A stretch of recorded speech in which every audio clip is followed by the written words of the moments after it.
So yun ang mga kapaps, nakarating tayo dito sa Taguig City Hall.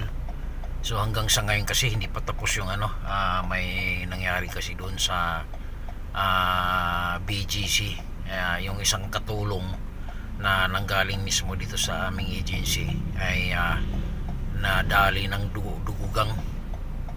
So malaki ang malaki ang perang nakuha ng mga sindikato. Oo. Bali umabot ang 4.3 million. So dahil yung katulong at bumalik naman at yung dinala dito sa Taguig City Hall dahil dito ipagpatuloy yung investigation. Ayan, ito pala ay sa may Pantukan. Ayan, so madilim na, time check natin ngayon na mga kapaps ay mga mag 11:30 na ng gabi.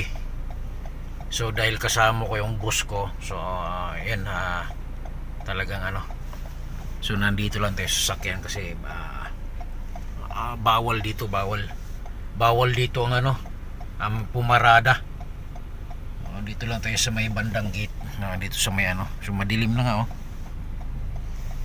Yan.